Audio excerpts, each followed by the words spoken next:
Autant on peut jouer un mode, mais on peut pas exécuter une échelle.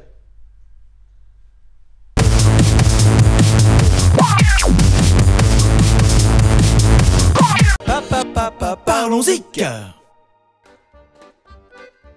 Comme on l'a déjà dit, la musique est un langage, et comme dans tout langage, il y a des abus de langage. Voilà, par exemple, un instrument qui se fait maintenant appeler le sous-bassophone s'appelait en fait à l'origine le sousaphone. Pourquoi? Je sais pas. Eh bien parce que son inventeur s'appelait John Philip Sousa. Voilà, exactement pareil que Adolphe Edward Sax a inventé le saxophone. Exactement. J'ai compris. Voilà, tu crois que ça lui aurait plu à l'inventeur du saxophone, qu'on appelle son instrument le klaxophone par exemple, ou le sexaphone? Je sais pas. Et celui qui dit sous-bassophone, du coup, il est con. C'est ça, c'est exactement presque pareil que l'hélicon.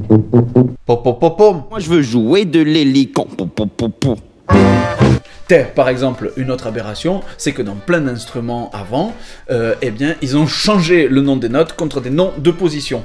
Tu vois, par exemple, un saxophone alto, c'est en mi bémol, tu vois. Donc le mec, tu lui dis, tiens, vas-y, tu peux me faire un do, s'il te plaît? Et là, qu'est-ce qu'il fait? Un mi bémol! Pourquoi? Parce qu'il fait la position de do, tu vois. Mais comme son instrument il est en mi bémol, eh ben ça fait un mi bémol.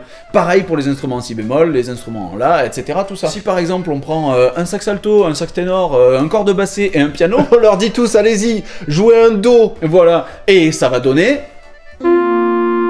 En fait, c'est le genre de truc qui fait chier tout le monde, tu vois, voilà, parce que ça ne sert que pour un cas précis, c'est-à-dire que, par exemple, t'es dans un orchestre, tu vois, voilà, et puis celui qui fait du sax ténor, mais c'est chopé la tourista, tu vois, donc il va falloir le remplacer par exemple, celui qui fait du sax alto, tu vois, donc il va pouvoir lire sa partition en prenant son sax ténor, en lisant le nom des positions, et non pas le nom des notes. Donc, rien de pire pour te fausser l'oreille. Voilà, et ça, il faut que ça change. Et ouais, il faut que après... les gens, ils choisissent leur camp. Ben oui. Est-ce que c'est le camp du avant, du après? Parce que tu dis les instruments avant, mais il y a les instruments après aussi. Effectivement. Voilà. Mais alors après, il faut pas s'étonner, on se retrouve avec des couches de cire comme ça dans les oreilles, parce qu'à force d'écouter de la merde, eh bien, on en a plein les oreilles. Parlons-y. Appeler de la musique baroque de la musique classique, c'est un anachronisme. On nage en plein délire. Mais c'est complètement idiot. C'est comme si que tu disais, ah ouais, Edith Piaf, ben en fait elle faisait du punk rock. N'importe quoi. À l'époque baroque, le classique n'existait pas encore, puisque c'était au siècle d'après. Bah, c'était un peu punk, Edith Piaf, quand même. Enfin, sur certains albums. Alors il y en a qui n'aiment pas ce terme de musique savante, mais pourquoi on appelle ça de la musique savante? Parce que c'est de la musique qui a été pensée, qui a été cogitée avant d'être écrite, et c'est donc de la musique écrite. Voilà, exactement. Et donc, la musique savante du 18e, c'est-à-dire de l'époque classique, effectivement, celle-là est de la musique classique. Mais de la musique savante de l'époque baroque, eh bien c'est de la musique baroque.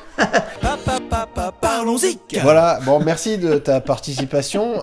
Donc, je vous donne rendez-vous dans 15 jours pour un prochain débat d'idiots. Courez écouter les Roms des Foins, ou Valdingue, ou ce genre de choses. C'est quand même de la bonne musique. Hein? Abonnez-vous à ma chaîne, rejoignez-moi dans Facebook, YouTube, Twitter, tout ça, quoi. Le ciel bleu sous nous peut s'effondrer, et la terre peut bien s'écrouler. Peu m'importe.